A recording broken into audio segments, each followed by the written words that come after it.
All right, it's media day. We are talking 16-6A this week, and we're talking with Cy Springs head coach OG Fagan. Coach, let's talk about this district. We were just talking off. Not a lot has changed, but not a lot has to change in order to be a competitive district. This one has the history over the last 4 or 5 years to going down to week 11 to get those last playoff spots. I mean, I know 2 years ago everybody was tied first, even at the end of Yeah, district play. It doesn't get much tougher than this district, wouldn't you say? no, it doesn't, Ward. I mean, 2 years ago, we had five teams vying for playoff spots, and you either win your last game, you're a district champion, or lose your last game, you're out of the playoffs completely. So it's ultra competitive year in and year out. Um, it's a district in transition this year where you got a lot of young talent. We traditionally got a lot of young D1 talent that's coming into their own. So you just never know. You talk about Cy Springs, and for some people that don't pay much attention to this area and this district, they would think you guys come up out of nowhere for that such a great year last year. I know you guys started off like gangbusters. Talk about your team because you talk about a lot of new players, but you have some guys that are some first teamers that are coming back, including even the defensive MVPs coming back. Talk about your team and what you're hoping for next year, and maybe we'll talk a little later about the offense and defensive side of the ball. Well, as a team, I mean, you touched on it first when you talked about that defense. When you have probably about eight defensive starters coming back and the perennial district MVP and Ryan Lynch, you know you have a chance. And that's exciting. I mean, we have a group that was ultra competitive in spring ball that really gave our offense, some problems that they had to and forced them to grow up a little bit faster. And so it was great to practice against them every day.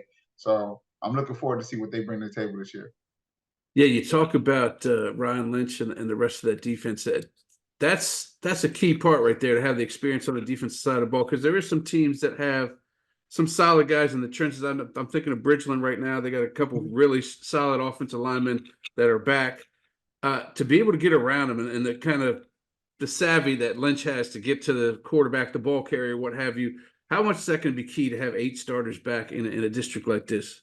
Man, it's so important, Ward. I mean, and you talk about Ryan, and the big thing is I think our whole defensive line has have kind of risen to his level, and so it's very exciting because in order to match up against a team like Bristol, I mean, they got two tackles that I think are possibly first round draft picks. The way they look, man. I mean, they're unbelievable football players, and so that's an incredible challenge for any team.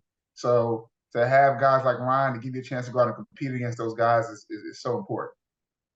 And then on the flip side, on the offensive side of the ball, I got a couple of twins of my own. I can't imagine coaching twins with that kind of talented receiver. Away from the football field, I'm sure they bicker about a lot of stuff, who's better, who's not.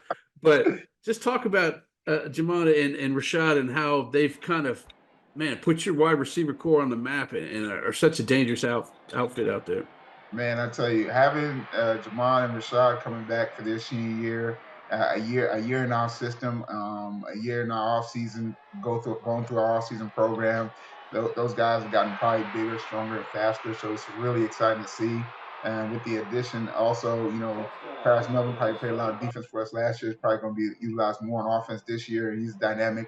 So having those three dynamic guys help our young offensive guys grow into their own this year. So it's a good uh, it's a good weapon. There's some good weapons to have, especially when you're trying to break in a young quarterback because we graduated a 2 year starter in Harrison Mess last year. So having those guys out there is really help make the game simple for our QB.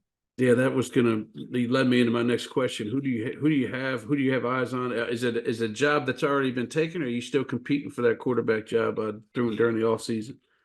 Well, you know what? We got we have a great talented young kid there right now that we're looking forward to seeing exactly how things shape out over the summertime. Who went through spring ball and his upside is tremendous in Jared Hager. I think he's a great kid. So I'm looking forward to see where he's going to go because he's uber talented, can make all the throws, and when you see him, he doesn't look like a sophomore or freshman. So it's just exciting and to having those weapons there to help him transition into that role and grow into the position, it's a good thing, good situation. I guess the last couple of questions, during the off season, what position is there or what area of the football field are you going to be taking out all your files and analyzing, wondering, man, which, due to graduation, I'm going to really need somebody to step up here, here, and here. Is it quarterback or is it different positions? Well, I mean, the quarterback is the one where he's the guy that when you have a guy like Harrison Mass who drove the bus for the last couple of years, who was comfortable, replacing him is never an easy task, and I think we have a guy who has the ability to do that and take it to another level. But also, replacing Tim Saunders at running back. I mean, that's key, right? Because he was also a 2-year starter for us, who was tremendous in pacing the offense and the run game. So find the identity, who's going to be the guy in the backfield, and who's going to be the trigger man. I think that's important. All right, finally, you got 3 non-district games. Who are those games, and what do you hope to get out of those?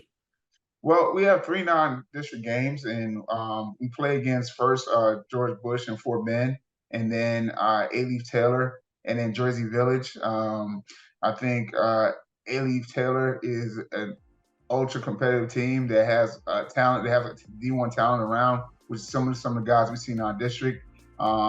Jersey Village is probably a team that has been a winning program for a long time, and figuring out how to beat a winning program is so important when you're going into a district like we have. So those are 3 games I think that'll get us ready for district play. Well, and district play was so good to you guys last year. I'm hoping we can see you guys build off of that for 2024. I appreciate you joining me, Coach. Thank you. I appreciate you having me.